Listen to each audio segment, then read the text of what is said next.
ladies and gentlemen, welcome to episode 169 of the MTB podcast, presented and hosted by Worldwide Cyclery, Kettle Mountain Apparel, and Trail and Components. I'm Jared. I'm Liam. And I'm Trevor. That is right, ladies and gentlemen. The three amigos are back, and in this episode, we are going to discuss some epic rides we've been getting into, some epic trips we're planning for 2026, plus some classic listener questions ranging from how we would commit the perfect crime to suspension and tire selection, and everything in between. Perfect crime. I'm interested to hear your answer to that. I haven't heard that question, so I don't know if I want to give out too many secrets on this pod. It might incriminate you a little bit, yeah. But yeah, I've watched some movies. Yeah, some movies, some TV shows. There's plenty of inspiration out there. Ocean's 11. Oh, don't even get me started on those movies. I love them. Speaking of which, Zach's words of wisdom: you can't be sad while riding a bicycle. Okay. I mean, I've had a couple sad bike rides, but it's, at the end of the day, you're having fun still. Yeah, it helps. Yeah, riding but a bike I guess you're helps no and not longer be sad. riding when you crashed. Yeah, That's a good point, Liam. My rule of thumb is like not every ride is a good ride. Sometimes you just like forget something, or you have a flat, or break a chain, or something happens, like a mechanical happens, and I'm just like, all right, take the L. Like, Yeah. I've had a string of 10 amazing experiences, amazing rides in a row, and this one just wasn't it. So, was I sad? No, but I wasn't as happy as I could have What's been. the fishing motto? A bad day of fishing is better than a good day at work. Yeah. Bad day on the bike is still better than a good day at work. Yeah. Yeah. Maybe. I enjoy good days here. So Yeah. We have a fun crew. We do. It's not too bad. It could be a lot worse. overall, It's pretty nice. It's pretty nice. Yeah. But, basically what you're saying is the opposite of what Zach said, is that you can. Yeah, I don't really agree with it. That's pretty funny. But you know what? We're just being real here. Yeah. Sometimes you just don't have a good ride. Yeah. Or sometimes it's like pretty grim out. But yeah, I mean, maybe it's better than like sitting in an office, I've just been riding in all conditions Yeah. lately. Yeah. Yeah, you're kind of an animal. Yeah, we'll get to it. Yeah. Yeah. Sometimes like people call me Fairweather Trevor. So like sometimes sometimes I just, maybe I'm not down for that. Yeah. There can be some disappointing like times during a ride, Like you get a puncture at a place where you're like, oh, of course that just happened, that was stupid, or you break something. But then making it back to the car, fixing it makes it a good ride. So Yeah. Still better than not doing anything. Yes. Which is what I would want to do if I was on the planet that is in Daniel's fun fact. There's a planet where it rains glass sideways. HD 189733b has winds of over 5,000 miles per hour that whip molten glass shards through the atmosphere. Definitely not vacation material. The combination of extreme heat of over 1700 degrees and silicate particles in the atmosphere cause it to rain molten glass, driven horizontally by ferocious winds. That name really rolls off the tongue. It does. HD 189733. It sounds like Elon's kid or something. Don't give him any ideas, Wow, Trevor. that is a fun fact. Isn't that? I hope it's a fact. Crazy? That's crazy. Yeah. Where is this planet and how far away is it? And how do we know this for a fact? So we just have to trust the scientists. But in my research, I want to say it was like 64 light years away or something. It's not too far. 64 light years. Light years. Oh, that's not too bad. Yeah. And what do we have that they're like crazy telescopes or like infrared stuff? Is that how we know what this stuff looks like? Hubble telescope. Yeah, probably. Okay. It's pretty insane, honestly, when you think about it. I could understand the whole like raining glass, because I mean, silica particles and sand and stuff like that. Like when it gets hot, it's glass, right? Yeah. But it's molten, Yeah. so that's interesting. Pretty hostile environment, you could say. Mm-hmm. Pretty brutal. Probably wouldn't want to raise a kid on that planet. No, probably not. But you know what is also brutal is our fantastic testimonial. So when I just started listening, I mentally associated Jared's face with Jeff. I've never watched the videos, and I just realized I was wrong. It's breaking my mind. You should see our cover photo from like, what was that face on? swap? Yeah. We gotta put that. it was- We gotta put that photo in the video. Yeah, we'll yeah. put that photo in the video. This was pre-AI photo craziness. Yep. And this was a legit Photoshop job by our boy Michael. Yep. And it's basically just Jeff's and my face swapped, but we're in our bibs. You're in bibs with no shirt on. Yeah, so it's And Jared's got a hairy chest and Jeff doesn't. So it's insane. Did James was the one who put it on canvas? Yeah, James and Reno put it on canvas. And it's sitting literally like right in front of the shop when you walk in. It's our bar and this photo. Yeah. And we've probably gotten 20 or so people to be like, whoa, what the heck is going on there? It's like the first thing you see when you walk in the door. Yeah. It's pretty good. Yep. Yeah. That's pretty awesome. But Wow. You know what else is pretty awesome, boys, is the bikes and rides we've been enjoying lately. And Liam, you have been on a tear lately. Back on the horse? Back on the horse. I'm in Back the in the saddle. Yeah. Yeah. Yeah, I'm just riding close to like as much as I can, but I'm still working out, doing physical therapy, like probably more times a week than I'm riding, but I'm riding for like big hours now again. I'd say I've officially crested the barrier into training on the bike instead of just like PT and everything. Excuse me. Yeah, we had a pretty wet Christmas to New Year's. We did, in huh? Southern California. Extremely Atmospheric wet. river, as the new term likes It to rained be for, I called. want to say, like, it felt like 2 weeks straight. Rain for days. And I got out one of the days with Tideman. I can't remember. It was all blurred between those 2 holidays, but we got out. We thought it was going to be good. We get to the top of Yerba Buena, like a 2,500 foot climb or something, and we get in the clouds and it starts raining on us. We're like, oh, okay, whatever, like not a big deal. You're an hour 30, 2 hours in the ride. It's like if you get rained on in the middle of the ride, you're like, whatever, kind of. Starting in the rain, you got to be real hard for that. Yeah. Like I'm not there. Yeah. I'm Getting like, rained on, like, kind of turns the ride into, like, an epic a little bit. yeah, but starting in the rain is Yeah. brutal. Yeah. So like we got really wet. We dropped out of it, then we kept getting wet. We dropped down. I went so slow down Decker, like 5 miles an hour. I just For sure. did not want to crash. No. That sounds so scary. Road biking when it's wet is scary. Yeah. No, Turning when it's wet. Yeah, so, yeah. No Yeah. thanks on that. And then Turning down a steep canyon, that's like Off yeah, camera, it's yeah. super scary. That road's, like, scary in the dry. It is scary. So yeah, we got wet there, and then I went out another day. Like I wasn't gonna ride because it's supposed to rain. Then I walked the dog, and then I was like, oh, you know what? It actually looked pretty good. Like I'm gonna go ride. So I rode for like an hour. I just literally like went over a hill in the Hidden Valley, got completely pissed on, like pouring so hard. I had to take my glasses off, and I could still barely see like the road and everything going on in front of me. I came back over that hill, back into nearby park, blue skies. I was like, what just happened? Yeah. I was like, went in and out of a portal. Yeah. So I got wet a bunch and like rode on wet, muddy roads and debris everywhere and stuff. But yeah, it's last week. I put in like 12 hours of training, and Tideman and I did a 4.5 hour ride with 7,000 feet on the road bikes. Nice. I've yet to ride in the dirt, but How far out from that you think you are? I'm going to ride up Sycamore Canyon tomorrow. Nice. So it's not really like dirt handling or like rough. Do like a loop on the hardtail or something? Yeah, I'll do the hardtail loop around Yeah. and then up through Sycamore. So Do you think you could do a bunny hop right now? I can like kind of do like a pro hop in the road, you know, like both tires same time. Yeah. I did it to get over some cracks and Yeah. whatnot. Yeah. Creeks are flowing If now. I needed to fully bunny hop, I could. Mm-hmm. I'm just not like, Might hurt a little bit. might hurt / like not going to try to do it right now. Yeah. But Just not smart. If something happened, I could probably get over a curb. Yeah. Yeah. Yeah, the creeks are flowing. Yeah, I'm going to ride the hardtail. pretty good. Yeah. Yeah. It's pretty cool to see, but Yeah. makes the bikes get dirty so fast. Whatever. Yeah. But yeah, so I've been doing that. That's pretty sweet. Stoked to be on it.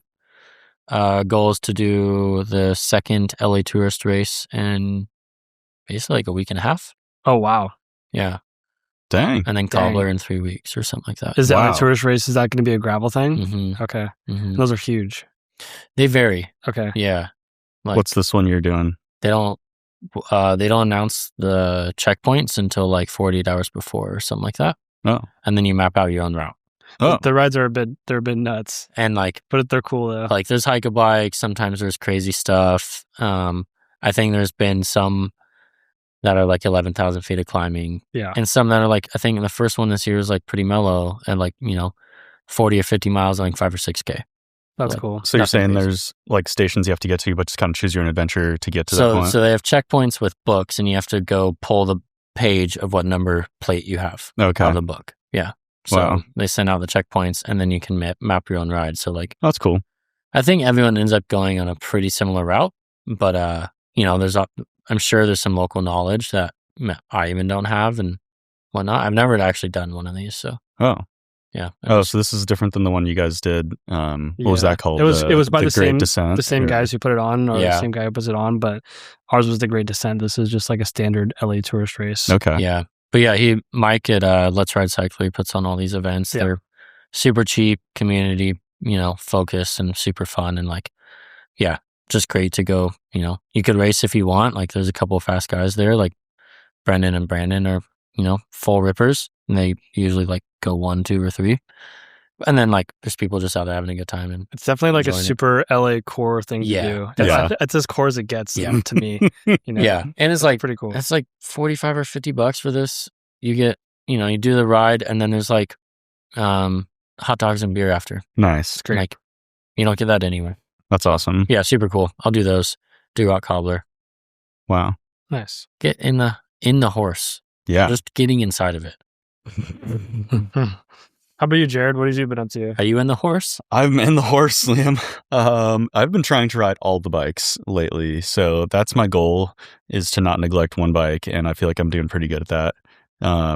So yeah, and honestly, I just kind of took a little bit of a break after all the rain, because like all the stuff locally, as you guys know, it's like pretty good right after the rain, but it's crazy how dry everything is already now. Yeah. I rode Sycamore, Well, it's dry except for a couple bogs. Last 3 days have been Yeah, hot. Gale force windy. winds. gale force winds. Yeah. It's just dried it all out. Yeah. Yeah. And then like I rode to Palacamato, that area, super dry, except for a few boggy areas. But yeah, just been trying to get into all the local stuff and kind of just, stay sharp and stay fit, get more fit actually. Not really very fit right now, but Only one way to do it. only one way to do it. That's Yeah. right. And You could kind of, come ride the road bike with me. yeah, maybe I'll do that. That's a way. That's a great idea. Mhm. Yeah. But yeah, that's pretty much it. Nothing crazy, nothing too exciting. Went down to Laguna and rode with my buddy Andre and the homie Johnny, I believe his name is. And I'm pretty sure he's a podcast listener too. So Very cool. what up, Johnny? Showed us some sick trails in Laguna. That was super rad. Can't wait to go back down there and shred. Just stuff that like, you probably ridden past dozens of times and you're like, oh, dang. That There's was so many sick. trails out there. There's so many Yeah. trails out Yeah, there. and they're all like kind of hidden too. Yeah. And they're all sick. legit. Yeah. All very legit. Like Yeah. way more legit than the stuff we have here. Yeah, So just different. yeah, different for sure. hmm But yeah, stoked to get back down there. What about you, Trevor?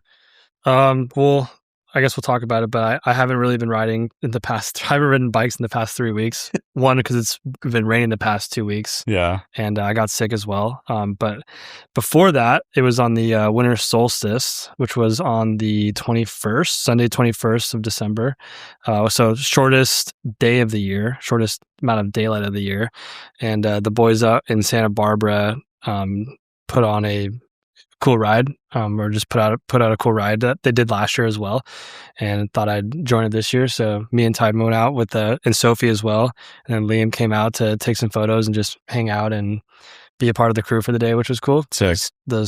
Your risks definitely couldn't handle those trails. No one's risk can handle those trails really, but I mean, for those that don't know, Santa Barbara is like extremely rocky, and very gnarly. Yeah. So Like Tunnel Trail is 100% rock almost. it's insane. Wow. It's insane. So yeah, it was cool. It was a PR ride for myself, and yeah, we rode from sunrise to sunset, which was cool. For real. Pretty I much. think Yeah. it was like 53 or 58 miles, something around there. Wow. And then I think it was like almost 11K. It's like 10 plus K. So Monster ride. So we parked at the bottom of Gibraltar, which is a big famous road climb out there, and we climbed it 3 times. So road Wow. climbed 3 times, and then went down 3 different trails.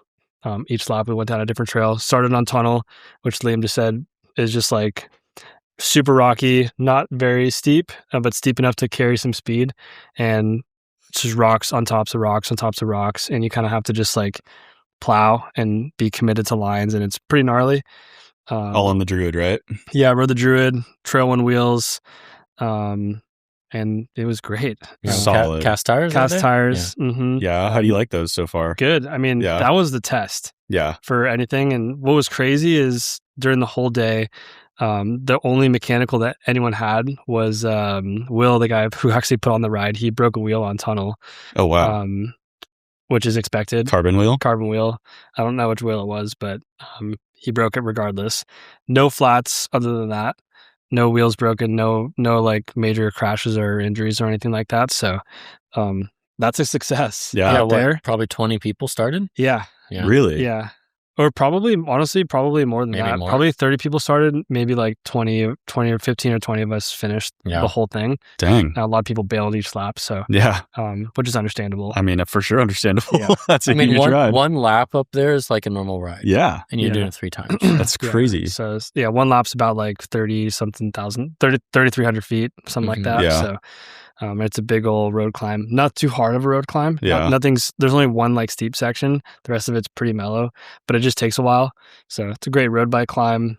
And it's honestly, it was pretty chill. It was, I was kind of worried about doing the climb like that with kind of heavy tires and a heavier setup on my bike. And you just take a chill. And actually, it was funny because each lap we did was faster than the next one. Wow. So our third lap was actually faster than our first lap, Whoa. which is crazy. But I think you just kind of get into the groove and your legs are warmed up and start feeling good. So yeah, we did Tunnel and then Cold Springs and then San Ysidro.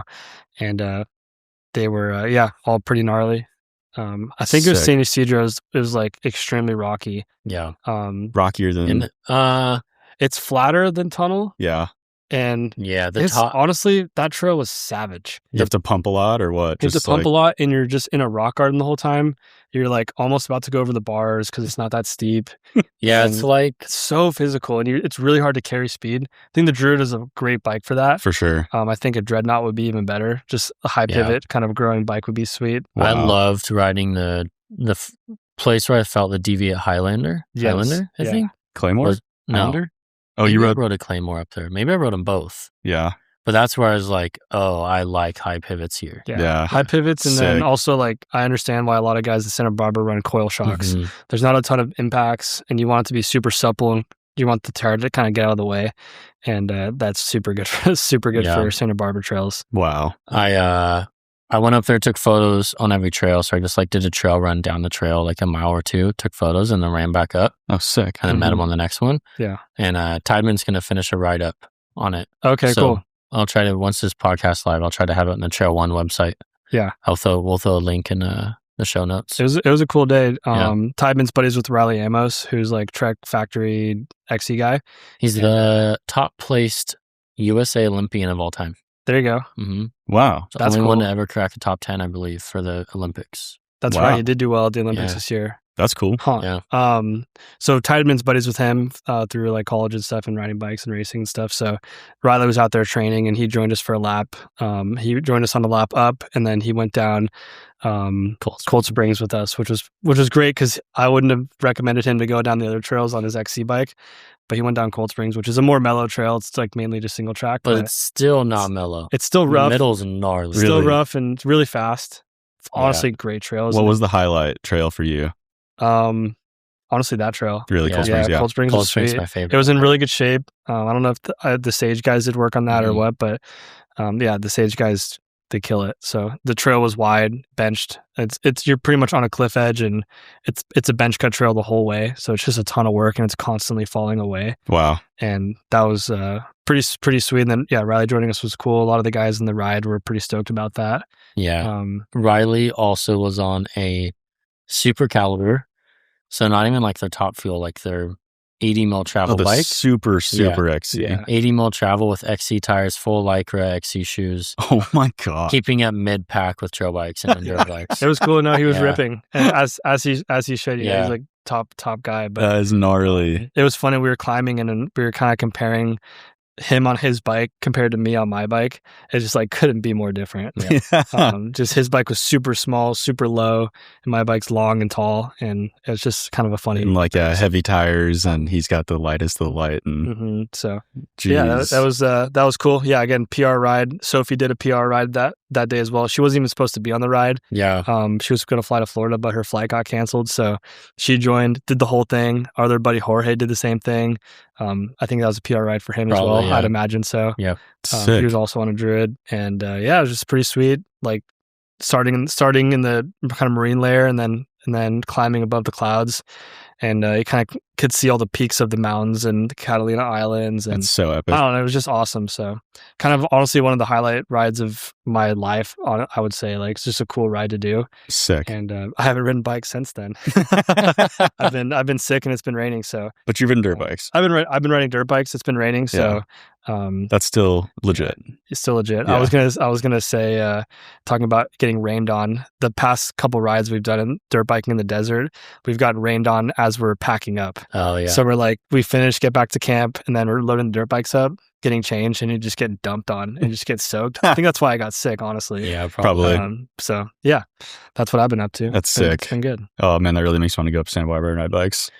Yeah. They Sounds like a probably great time. I think they're already rebuilding trails, but Santa Barbara always gets hit pretty hard in the wintertime with rain. Mm-hmm. Like let's say if we get 10 inches, they get 20 inches, you know, like Yeah. they just get, it's like just the front facing canyon Mhm. right there, and they just get dumped on. So that's why there's no dirt on those trails anymore.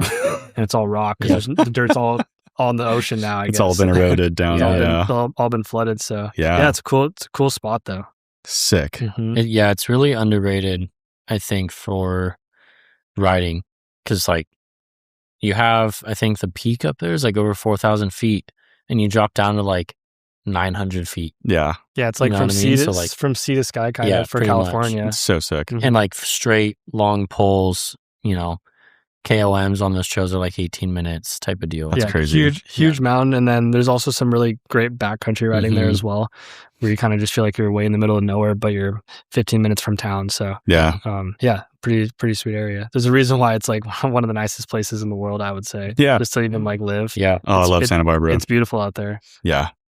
That's a great candidate for one of the questions we have later. Yes, for sure. But yeah, that's sick. And people don't realize that we have such huge mountains right next to the ocean. Yeah, even where we live, it's the same way. You know, Yeah. Malibu Mountains, Yeah. Santa Monica Mountains, 3,000 is, feet, ocean, just like, and then just mountains straight up.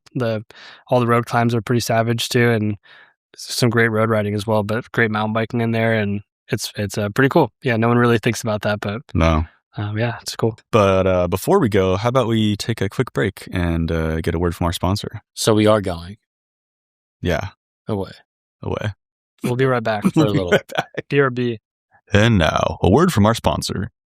Ladies and gentlemen, thank you so much for tuning in to the podcast. It's lovely to have you back after our little holiday break. And don't get too comfortable because we've got some exciting stuff coming up for Kettle. We've got a couple of treasure hunts that are dropping here in the next couple of months. So keep your eyes peeled. One of them is going to be all over Nevada in the loneliest part of the country, if not the world, if I'm not mistaken. So definitely keep your eyes peeled for that. It's going to be a pretty epic road trip style treasure hunt. And then we've got a Phoenix treasure hunt, greater Phoenix area. That's going to be amazing. So keep your eyes peeled. It's going to be a couple of really good ones. So stay tuned and be ready. Catch you in the next one. Cheerio. And now back to the show. We are back. All right. Listener questions. Hey guys, great podcast. On the November 24th podcast, you gave a lot of praise to the WTB Peacekeeper. I went in and looked at the specs, and it has me really interested given its lightweight on their 120 TPI fast-rolling model offering. For context, I have a transition spur and generally ride rolling XC in Minnesota. It's mostly hard-packed terrain. The bike's stock combo of Dissector Recon has served me well, but I'd like to experiment with the Peacekeeper given Liam's praise. My question is, what is a good tire to pair on the front within the WTB product line? It seems like the Trail Boss could be a good fit, but it's marketed as a rear tire on their website. Some additional thoughts. I've tried running dual forecasters, which is okay, but I do feel they are a bit skinny to Liam's point. I've also tried Vittoria tires, specifically a Mazza Martello combo, which I really did enjoy in terms of grip, but thought it was a touch heavy. Bottom line, I want my tires to be light and fast rolling without sacrificing too much cornering grip. It's a good question. That is a good question. Well, he said the fast 120 TPI, Yeah. which I have not actually ridden yet. I'm waiting to get that for the season. I've just been riding the 60 TPIs in the high grip or the fast rolling. Mm-hmm. And that's what I'd recommend for the spur and most of your riding. Just dual Peacekeepers. Dual Peacekeeper, 60 TPI, high grip front, fast rolling rear. Mm-hmm. Or if you wanted the 120, I'd run dual Peacekeeper 120 front and rear. Oh.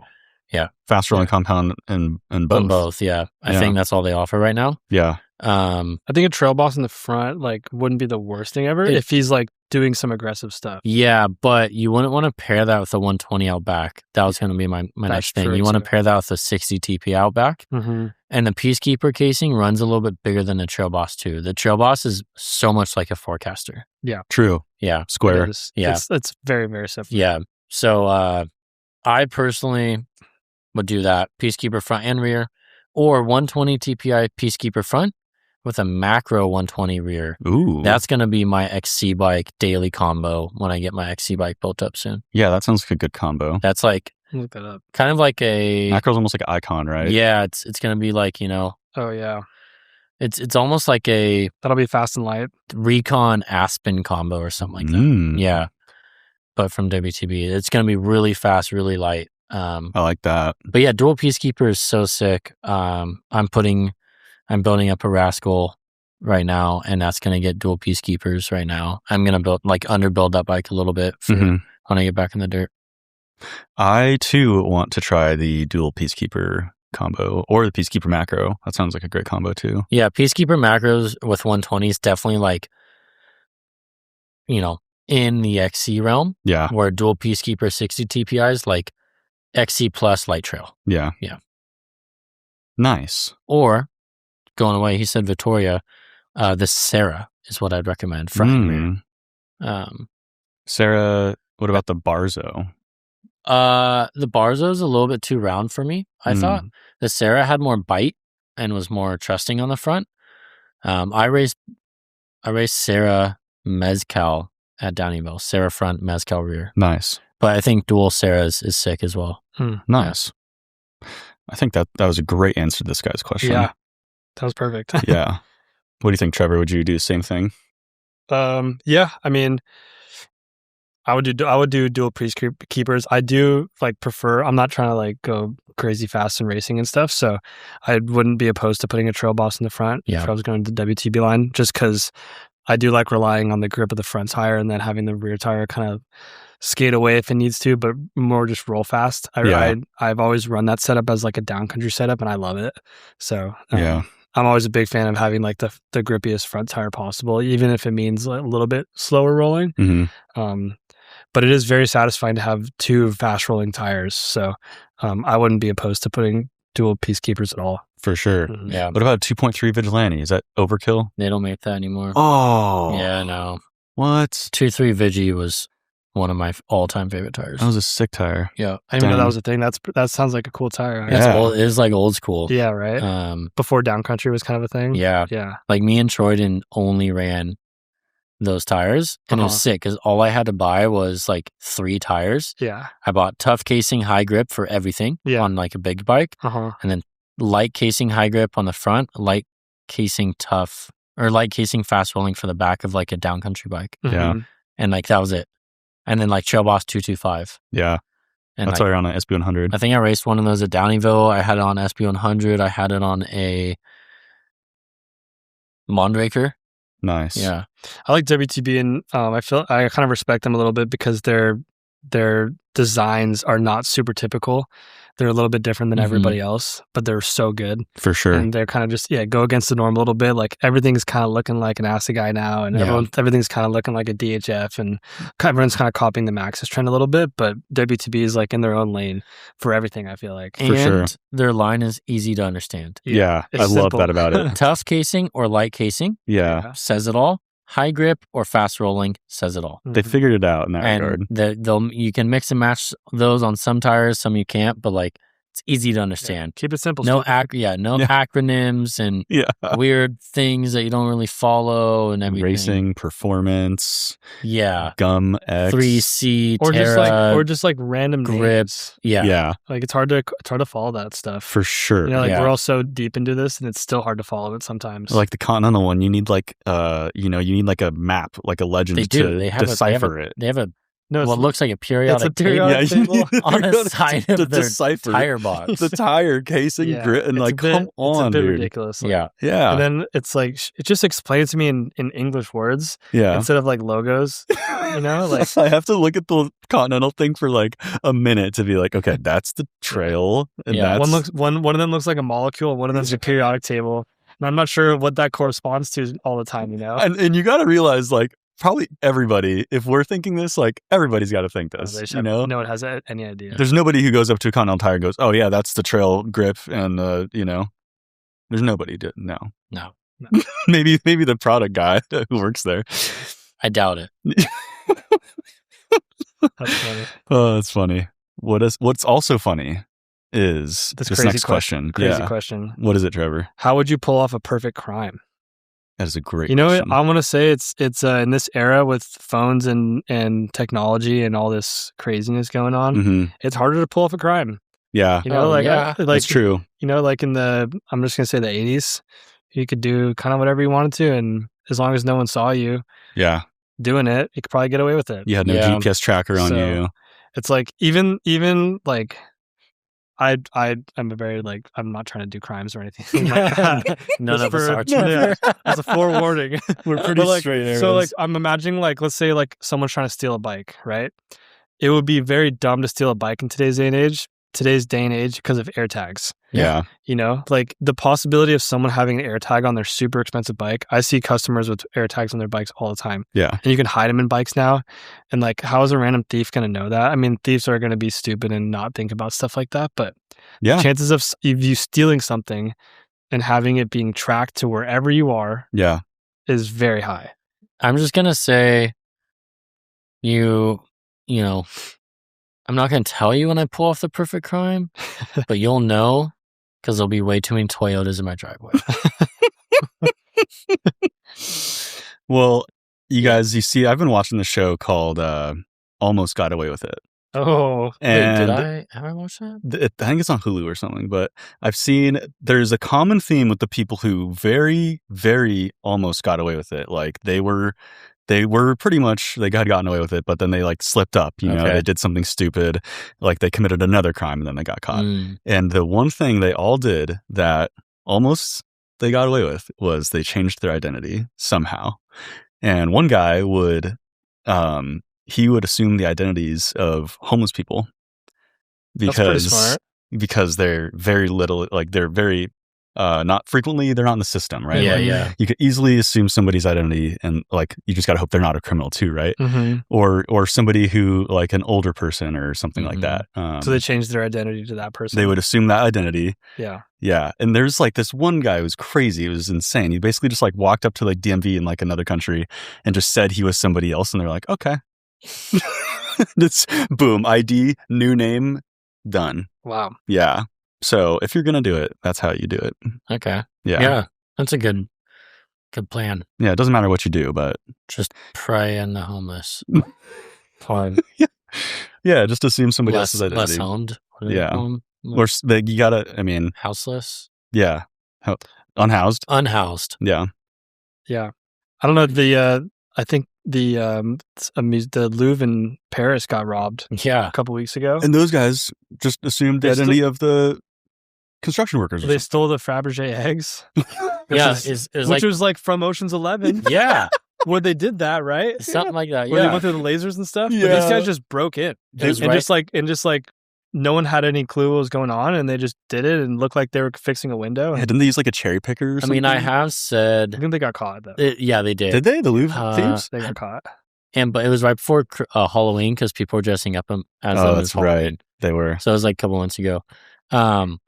I've always said, like, I've done it a few times at like a Supercross or some event like that. You just act like you know what you're doing. Act like Most you of the- belong. yeah, most Yeah. of the time. Like, you just roll through VIP and you're like, hey, what up, dude? And there's like, keep going. Like, you and your posse just roll through, and like 50% of the time they stop you, 50% of the time they don't. That works at Yeah. Supercross. Yeah. all the time. All the time. I was in 60% of the time it works Every time. all the time. Yeah, I was in like at Supercross this week in A1, and I had like industry seats, and it was Mhm. like open industry GA, so everyone in who has this ticket can just sit in this one section. It's like open seating. Yeah. And I had my buddy with me, and he didn't have that, but he just sat with me, and no one ever checked any of our tickets. Nice. So, it just didn't even matter. Sick. You know. Yeah, I flagged a bunch of those when I was like 18, Mhm. and we could pretty much go everywhere, but there's a few spots we couldn't. But like same thing, like you have like a high enough pass, and you're like, yeah, what up, and you just keep going, and you just like literally roll all around, like any stadium, Yeah. pits, VIP, like. I all guess the my stuff. my answer is going to go off of that, and it's just going to be high vis vest. Yeah. Just Yeah. pull into anywhere with a high vis vest, and maybe a clipboard and a hard hat, and say boss man sent you or something, and Yeah. In my you don't want to hear the end of this one or something, you know. You pull the Ricky from Trailer Park Yeah. Boys. Oh, You yeah. just, John, Jeff, or Jimmy, whatever the heck his name was. He sent me out here to get this job done. I got to get it done. He's on my ass. When they steal all the furniture from the school, and he's like, yeah, they sent us, you guys are getting all new furniture. Oh, okay, give him the furniture. So yeah, good. in my old photo bag, I used to always have a high vis vest. Wow. You never know, dude. You just pull it out, and That's smart. they know. It looks like you know what you're doing. There's like media on the back. Yeah. Yeah. That's awesome. Yeah. Very Well, cool. I don't want to give away this too much, but someone we know told me about you could, for getting onto an airline with anything, like Oh yeah. you can print out like an ESPN pass, like a media pass, Yeah. and they'll like cover $100 or something worth of whatever you're bringing, saying Like your checked stuff. saying it was a camera, Yeah. Oh yeah. and it's just like a work thing. Yeah. They'll just cover it. It's If you have pretty like an ESPN pass and it doesn't scan to anything, Yeah. Man, it's a QR code. And if you make it look legit, like, flights, checking stuff on flights is so who you get. Totally. mhm. Like all of us know when you It's bring a quite bike, annoying. when you bring a bike, you're rolling the dice of who you're gonna get and how smooth it's gonna go. Mhm. Yep.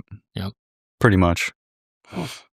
Speaking of flying and going places, Trevor, you got this question from your buddy. Where would you move to in California? Yeah, so I just got a message on Instagram literally 2 hours ago. This man named Ryan. He look at his Instagram. Ryan Bike Ski is his Instagram handle. I guess he likes to bike and ski. And Nice. he said, Trevor, I believe we met back in at Sierra Norte, Trans Sierra Norte in Oaxaca, Mexico in 2022. How have you been? Started listening to the WWC podcast last year and realized I remembered you from the race.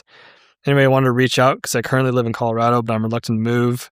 Blah, blah, blah. Job prospects in Cali. He has a few potential options in LA, and he wants to basically know where a good place in California is to move to so you can ride a bike. Well, we made a pretty strong case for Santa Barbara earlier. Yes. And if you can swing it financially, honestly, I'm probably going to have to go with that. Weather's good, riding's pretty darn good. Really great downtown. Yeah, good scene. Not too big of a city, but big enough. Yeah. Has an airport. Has an airport. That's pretty cool That's a big too. one, actually. That's a big one. It is close to an airport. I mean, that's why I also like where we live in Newbury Park, Thousand Oaks, Conejo Valley. Mm-hmm.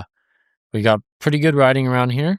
Not as like massive or like maybe as much legal stuff, but like if you know, there's good riding, good road riding, mountain biking. I'm 45 minutes to an hour from LAX. Yeah. Mhm. Good, same weather as Santa Barbara, good all year round. What was it today? It was like mid-70s today. It It was warm. mid-70s. It was warm Scorching. today. Jared's wearing a shorts, t-shirt, and Birkenstocks with no Yeah. socks. Mid-January. Mid-Jan. Insane. It is insane. If I had to go outside of our bubble, Ventura County, Santa Barbara County, Mm-hmm. I would either go Santa Cruz because Mm-hmm. I love the riding, the city so-so. Yep. But there's good spots like Aptos and like there's stuff outside of Mm-hmm. Santa Cruz that's pretty good.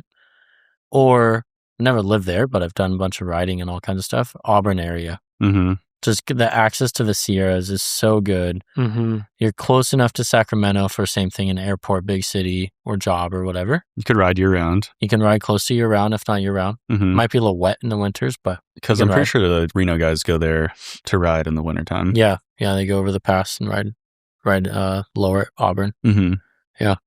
So those would be my spots. What about you guys? Yeah. I think where we live is pretty insane, like you were saying. like the whole Santa Monica Mountains, there's just trails everywhere. Everywhere. Like anywhere in LA where there's kind of mountains, there's trails. Yeah. And most of them are pretty good.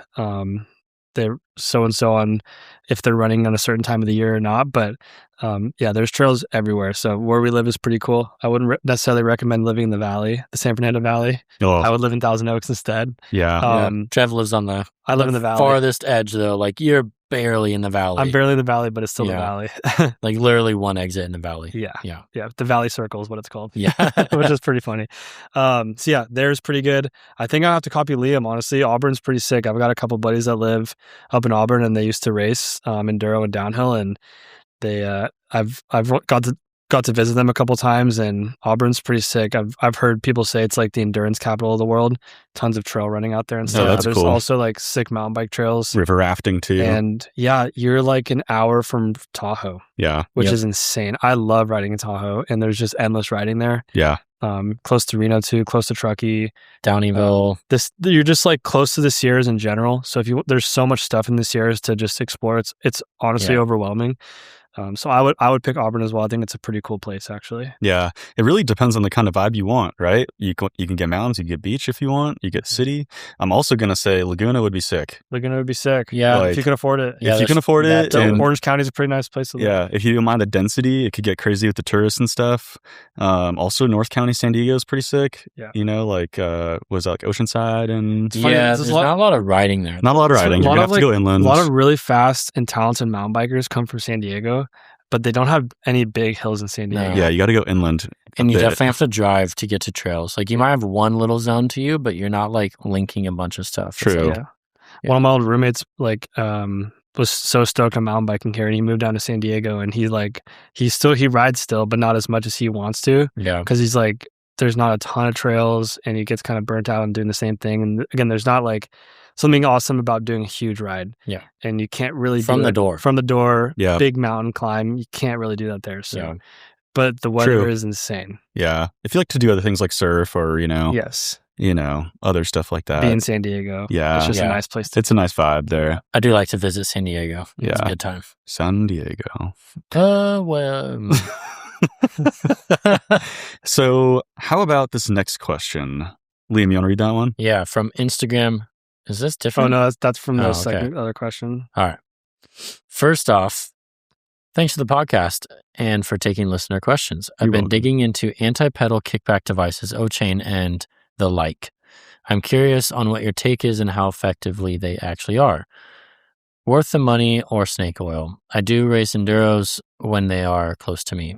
I already run a DT Swiss 350 DEG hub, so the upgrade would be the easiest for me, and I can run it at zero for regular trail riding. Yeah, you answered the question right there. He straight up did. Yeah. They're not snake oil. They're not a magic ticket, right? Like, they fall somewhere in the middle. It's definitely noticeable. But the 350 DEG, the coolest thing about it is literally, I don't know what it retails for, but it's not expensive. The DF kit, I think it's like $100 maybe. A little over $100, I think. Pop it in, and you can back-to-back runs, 0, 10, 20 degree. You can see the difference for yourself. And it's something you really love. I would say that the 350 DEG is the easiest to use, the least amount of maintenance, and the cheapest. Mm-hmm. However, I probably would put O-chain as like a dedicated anti-kickback like chain device as a better device. Would you guys? Especially the one where the new one where you can change it on the fly, like for by sure. reaching down and doing it. That's huge. It's huge, but it's $400 or $500 for that. It requires service. The service is a pain. Yeah. Mm-hmm. Trevor and I were looking at one yesterday, I think. Today. And I'm like, I don't have time for this. Yeah, right now. and we both were like, oh, mine need to come apart, and both of us were like, screw that. Yeah. Like, literally. don't want to do that. Yeah. Yeah. Whereas this is just like plug and play. Plug and play. And there's like, just like nothing to go wrong with it. Yeah. I'm gonna have that system on my Rascal and my Ritual this year to mess around with it and use it if I want it, and don't if I don't. Mm-hmm. Like, we spec them on the Trail One wheels. Respect too, them on the Trail for One that wheels. Same reason. Yeah. It's like it just makes a lot of sense. The DF kit no, or just the DF hub. DJub. I saw that DEG Reserve Wheels are offering that as a free like upgrade. Upgrade. Yeah. It just makes sense to put it Oh. on. It's like it's hard to even justify getting a normal 350 hub over the DEG hub For sure. because you can do that. Well, Yeah. and it's just better bearing, better stance, more points of engagement if you want it. So like the DEG hub. Yeah. Well, I don't know why you'd buy a normal one. Yeah. Yeah. I've been running it for a while now and it's been great. I've been running the 10 degree for a little bit now and I don't even really notice it. It feels like just a 36 tooth, Yeah. Mhm. to be honest with you. And it's great. Yeah. But the plus side is like the way that the spring loads it, right? It's like it makes it more consistently. Yeah, So, it just you makes know. it more consistent. It's very similar to a 36 tooth. Don't get me wrong. Like it's very similar. Yeah. But it guarantees you that you're not going to have any catch ups or Correct. bindings Yeah. in that. It just guarantees that you're going to have the same consistent anti-kickback Yeah. or non-engagement than otherwise it would be. Yeah. For sure. Essentially, a lower engagement, like a 36 tooth, could be 10 degree or 0 degree, depending on where the pawl is going to catch. And like Yeah. the guy says he races, like you're not going to win a race because of it, but No. you it might help you with confidence or smoothness a Or little bit, fatigue which will help or- you go a little faster. Yeah. You know. Yeah, fatigue over a long run. Yep. It's very marginal stuff, like very marginal, but it'll help. Yeah. Yeah. It's pretty special. It's cool that people are making improvements like this on bikes, that you can, like you said, marginal gains, but you can just modify your bike in this little way and make it a little bit And better. if you already have that, Yeah, just buy, it's buy a the no-brainer. kit. No-brainer. Yeah. How about this next one? What's up, boys? Been loving the podcast. Pumped to see you in Downeyville.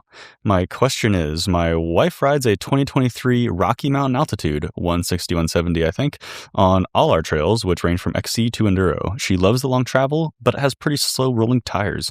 She's a good rider, but not super aggressive. If we are riding mostly blue trails, would a faster rolling tire on an Enduro bike be beneficial? I was thinking maybe Forecaster New Dissector combo. Other brands with faster rolling trail tires? What do you think? Always got a place to stay in Montana when you make it up here. Happy holidays. Cheers, Corey. What's up, Corey? Is that Corey? That's Corey. Oh, nice. Yeah, he's coming to Downeyville. We'll see him there. Oh, sick. Yeah, gonna have a sweet little squad. Honestly, that new Dissector sounds like the perfect candidate for Yeah. that bike. Even run it front and rear. I would run that front. I would rear. even run it from Yeah. there. On a big bike, like I wouldn't put a Forecaster on that bike. Yeah. Yeah, there's like a distinct difference between the Forecaster and the new Dissector. Mm-hmm. And like, The Forecaster's got Right. very small little knobs, Mhm. and the Dissector has way bigger knobs that aren't gonna like be kind of weird. I don't Yeah. know. Yeah. It's hard to explain, but yeah, I haven't ridden the new Dissector, but I already know it's gonna give me way more confidence riding than the Forecaster ever will. yeah. And you were running dual Forecasters on your 140 when you're like trying to get a faster setup out of it. And So yeah, and I ran that at Downeyville, and this is a Downeyville thing, but I would have even run faster than that. yeah, It was even I had too much traction. But Yeah. regardless, for a 170 bike, I think the Dissector front and rear with some different casings or different compounds would be great. yeah. What do Yeah. you guys think about light casing Albert's front and rear too? Could be good. Yeah. Albert Trail Like radials. casing, like just the trail casing. I've been running those. Yeah. For this question, yeah. Still a little slow though, You probably. still- yeah, they're slower than Dissectors. Yeah, and it's still probably 150 grams heavier. I think per that's a good tire. option. I think that's a good option. Yeah, because I've been running those on my Druid, and it's like my trail setup right now, Yeah. and it's consistent, and I don't think it's too slow. Yeah, I mean, if they do have like roots and stuff or whatever, like it probably would match the capability of the bike a little better than the If they're in Dissectors. Montana, I think I'd rather have that than the Dissectors. Yeah, Mm, I'd like to know what's on there now. Hmm. Probably an Assegai or something if it's that kind of bike. yeah. Yeah. Yeah. Yeah. But yeah, Albert would probably be a good choice. Albert's like a mini Assa guy. Yeah, And that's how the Dissector is though too. That's I see true. the Albert and Dissector, the new Dissector, like almost identical. Yeah. Hmm. hmm I haven't gone back to back on them, but it was just like comparing visually. Yeah. Yeah. They are very similar. Yeah. Yeah. very interesting. I guess it just depends on if you want to have the radial or not. Yeah, If you want that. Yeah. True. I was thinking about doing Albert's for the Tasmania trip. Actually, Mm. I can't decide though.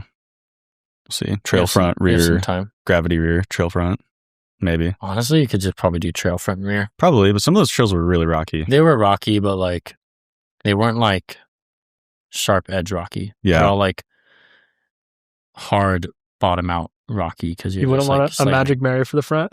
Maybe. It's I hard do love packed, Magic dude. It's Mirror. like rolling like Yeah, it's pretty Rocky hard Peak packed. post rain Yeah. everywhere. Post rain. Yeah. Oh, really? Like, you know how Rocky Peak gets that super hard packed fast, like yeah. almost like a bike park? Yeah. It is. It's a bike park. Yeah. Right? Yeah. So a lot of the trails, there's some fluff, but not a lot. There's mostly all hard pack. So Yeah. you could get away with like a double Albert? Probably. Yeah. I think so. Yeah. Gravity casing? Maybe in the rear. I was thinking almost trail. Really? Mm-hmm. I think a Rascal there would be so sick. Or 140. Yeah. Like, I think having the frameworks was good in times, but I could have ridden a smaller bike and had probably more fun as a whole. Yeah. It's the never-ending, you know, There's analytical. a reason why we answer a lot of tire questions is because it's like it kind of changes the way your ride is. Yeah, you know, for sure. And there's so many combos out there you can change, and we always like to run like same brand tires and like keep it consistent. But you can change brands if you want to, double front, rear, whatever you want to do. You really just don't want to be overtired, and you don't want to be undertired. Like pretty much regardless, right? Like, yeah. You know, to put it simply. Yeah. I'm so crazy about it too. Like, I know Liam is too, but it's like, if I have like a setup on my garage or something or my bike has it set up a certain way, I'm like, all right, I'm not even going to think about riding X trail because it's not going to be ideal.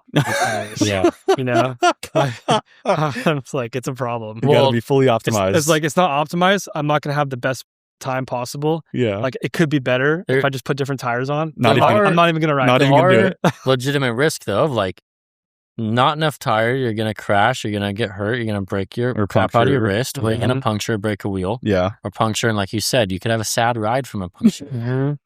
I want all my rides to be as happy as possible. We don't want a sad ride. You have too much tire, yeah, and now you're slow, you're sloggy, you're not carrying enough speed, and now you're sad again. And God forbid you're with people that have fast tires, and you have the slow tires. Go back to Zach's comment. Yeah. You can't have a sad ride on a bike if you have the correct tires. I agree with that. This brought the podcast full circle, guys. Oh, man. Oh, that's amazing. Yeah. Well said, Liam. Yeah, I corrected Zach's comment. That's something that makes me very happy is having if I have like the right tire setup, I'm like, I'm optimized right now. This is awesome. I'm rolling faster. I have so much grip right now. Like, this is the best. And I just like, we'll see other people with like a different setup or something. And I'm like, idiot. Having a better time. No, it's not that. I'm just kidding. I'm having my experience is marginally better because my tires are stuck to the ground right now. Yeah. It's crazy, but I think we're all just a little crazy about it. Yeah, we are. There's a reason why my garage has 2 massive boxes of tires. Yeah. Right? Yeah. Well, how about this next one, boys? Trevor, you want to read that? Yeah. Long-time listener, first-time rider. Thanks for the pod. Enjoy the conversations. I ride in Vermont with my wife on mountain, gravel, and fat bikes. It's pretty cool, fat bikes in the winter in Vermont. Pretty dope. I do a fair amount of wrenching for her since she rides about 300 days a year. Wow. I am looking for advice on tire pressure gauges. We have tried several, but not found a suitable solution. To trying the new Schwalbe radial tires as fall and is now fat bike season. Accurate tire pressure is more important. So do you have any recommendations for a reliable and accurate gauge? Do you have any suggestions for an inflator with a gauge? I want to find an easy solution for her to check and top off her bike tire before we ride, preferably without using a compressor. We carry CO2 on the trail for a rare flat. Do you have any feedback on the new small battery inflators? Some good questions. That's a good question. I think it's an important question too. It's SKS is the one that you like? I use the SKS, and I have like 5 of them that float all over my toolbox at home, my travel pack, like all over the place in my car. And I don't think they're probably accurate at like 100% accurate from device to device, but I think SKS, like a toe peak, sticking with the SKS is going to be more accurate. And those also give you like decimal points. 0.5, right? Or is it even more? It's every 10th. Oh, wow. Yeah. Yeah, that is Where the toe peak doesn't. I think toe peak's 0.5. I don't think toe peak does it at all. It's just solid. It's just straight. Yeah, no decimal on the number. toe peak. Yeah. Yeah. So that's why I go the SKS is because it gives you that 10th. Mm-hmm. Dang.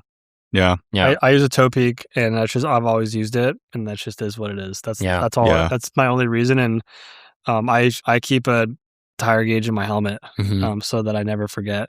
That's smart. I have one in my toolbox. I have one in my car. Yeah, exactly. Like it just like they're everywhere. And there's sometimes I don't have one, and I'm freaking out inside. Well, and then I'm straight up freaking out. And then that way you can use any pump and you just need the gauge, Yeah. right? Like you don't have a pump at the trailhead or something like that, or like, shop compressor. I don't even have like a gauge on my compressor at home. I just fill it up and then, I use the gauge for what I need. Yeah. There you go. I think a handy thing that I try to do is like the night before a ride, I'll overinflate my tires so that when I get to the trailhead in the morning, I don't have to pump any tires. Yeah. I can just deflate the tire a little bit. That just saves so much effort and time and makes your morale a little bit higher. It's a great trip. Set yourself up, or a great tip. Set yourself up for success the night before. Yes, that and, too. And by lubing chain with some squirt or wax based. For sure. Do it the night before. Just, set yourself up for success. Like get dialed and you won't be stressed in the morning because you never have time in the morning to do that anyway. So, yeah.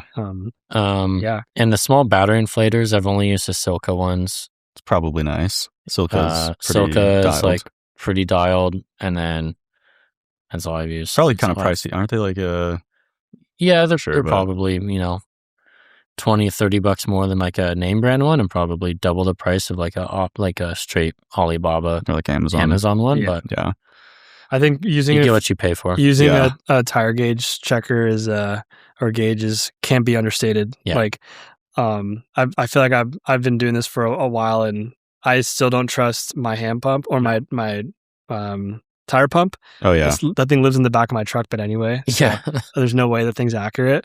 I don't think any of them are really that accurate. And then also just like people say like they feel the sidewall of their tire or they push it down or like that's not consistent. I work on bikes all day and I still don't trust myself for testing it. Like I don't know what PSI that is. Yeah. You can tell if it's too low, right? Yeah, I can tell if it's too low or too hard. Definitely. By like 5 PSI, but you're not getting within 5 PSI. Yeah, like the extreme ends, like I can't tell because it's casing to casing, tire to tire. Yep. It's going to change the way it feels by squishing it. Mm-hmm. So when people just do that, I'm just like, you just don't know what you're doing because you just need to have it. You need to have it be accurate. It's just the most important variable to eliminate and how to set up for your success for a happy ride. Yeah, unless I'm just like going down the road, then you need to check with an accurate gauge. Like with my Lezyne floor pump, if I just like inflate it and then like I tap the gauge on the pump, it goes like down 5 PSI.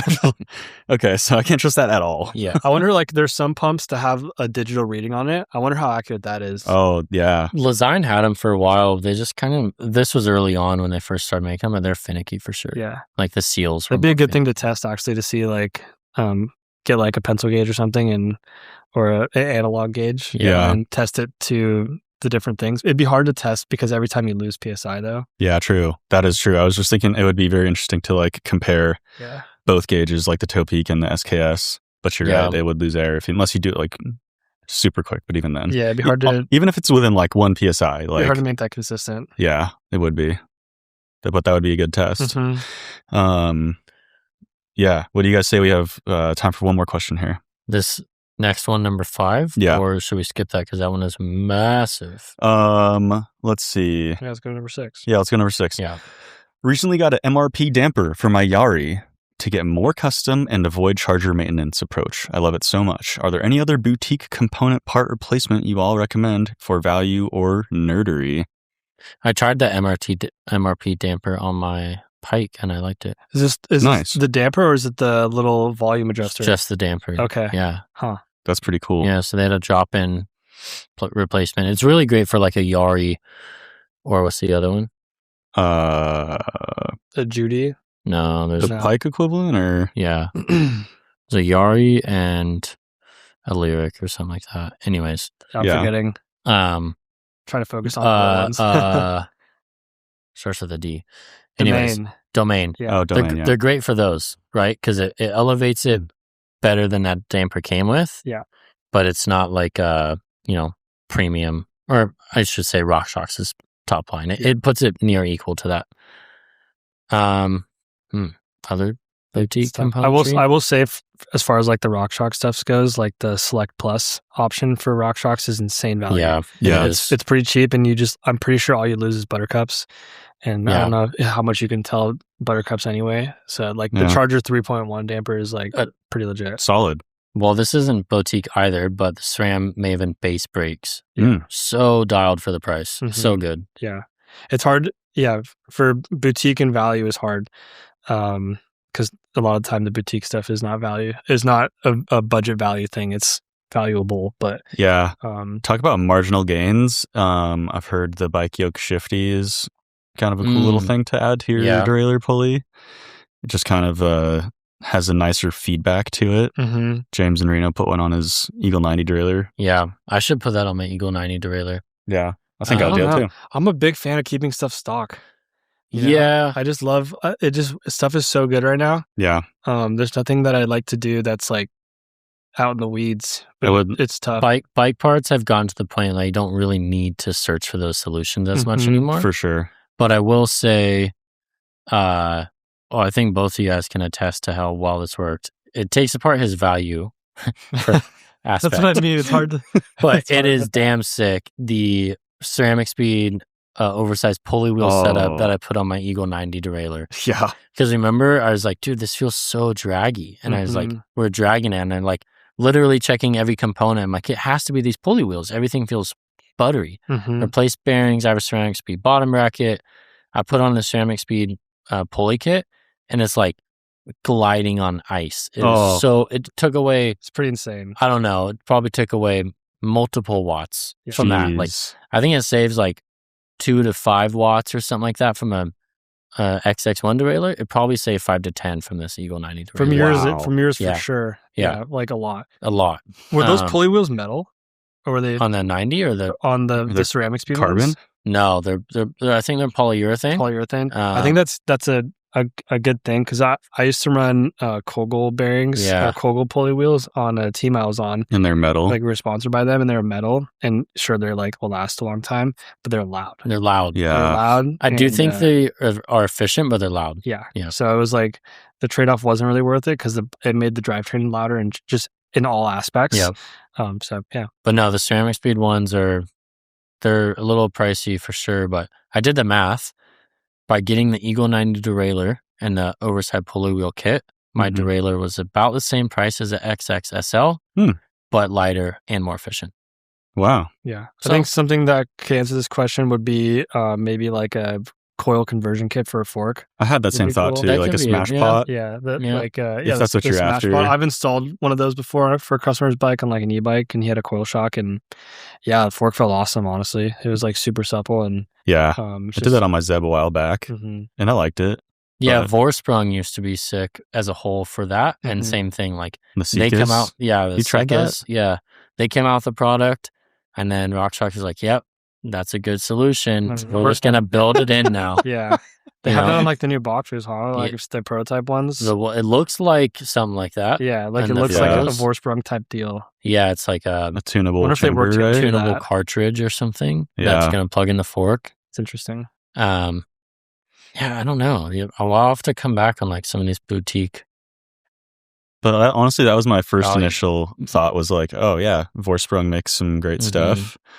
And it used to be way more popular, I feel like, and now this stuff from these big manufacturers are so good. Yeah. It's like I can't even find anything to complain about. It's like, I don't want to change any of this.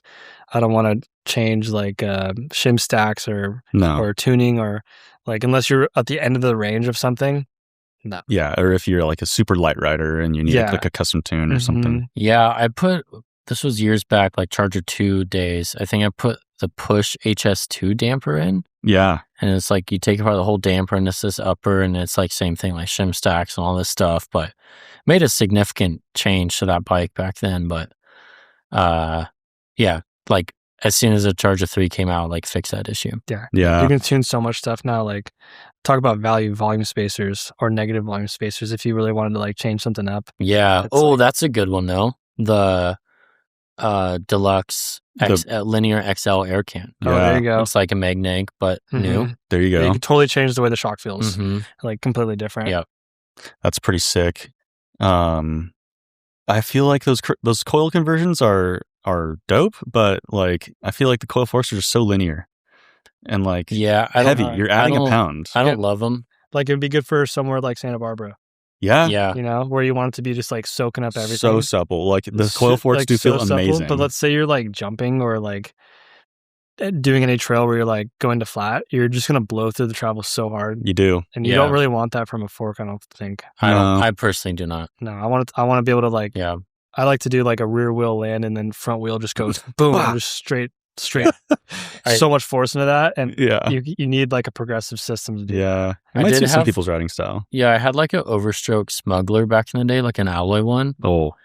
And I had like coil rear and coil front and like an alloy. It's kind of a sick bike. Like your offering, you had the push coil. I'd and- push coil and push it on that as well. Yeah. I didn't like it on the offering. It didn't fit the bike. I liked it better on the smuggler. Hmm. Mhm. What bike did you put the trust fork on? I had it on an SP100. That was a demo, I believe. Yeah.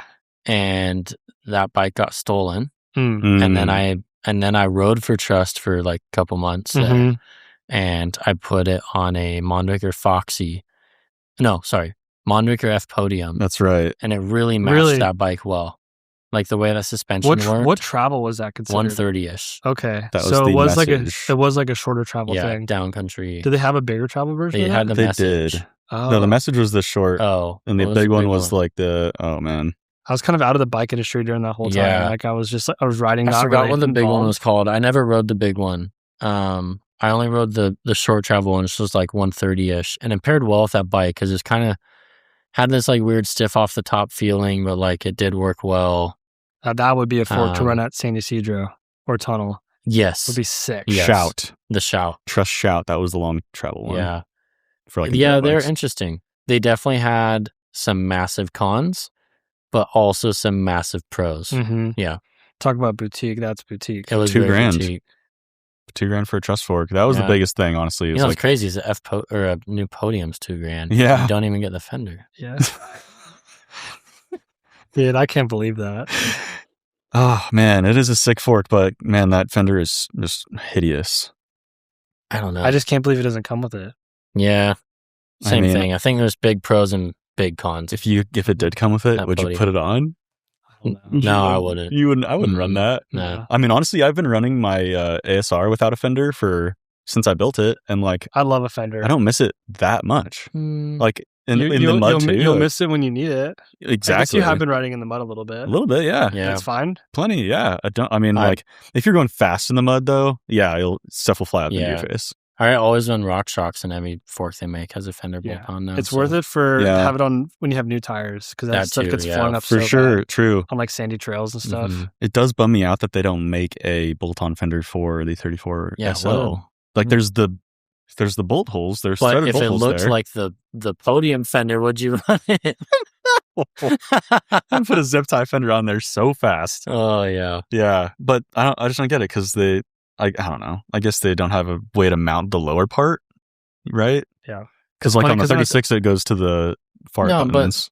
But none of the Rock Shocks mount that way. True. It just all goes to the top And I of don't the think they crown, have a right? Or patent the back on of the fender crown. mounting. Yeah. Yeah, I It's don't funny know. because like on a dirt bike, they're all inverted forks, and a dirt bike's so standard, but it's so much bigger.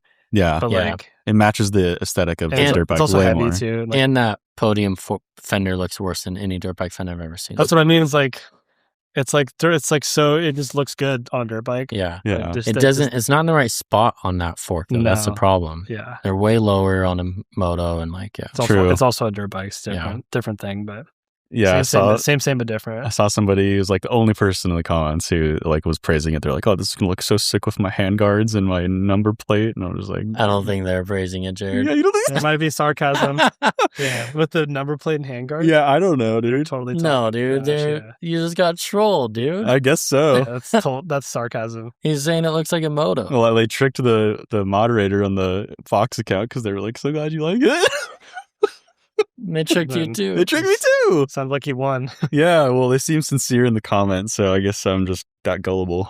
That's funny. Yeah. You know what else is kind of funny is I think that just about wraps up this episode. Is that funny? That's hilarious.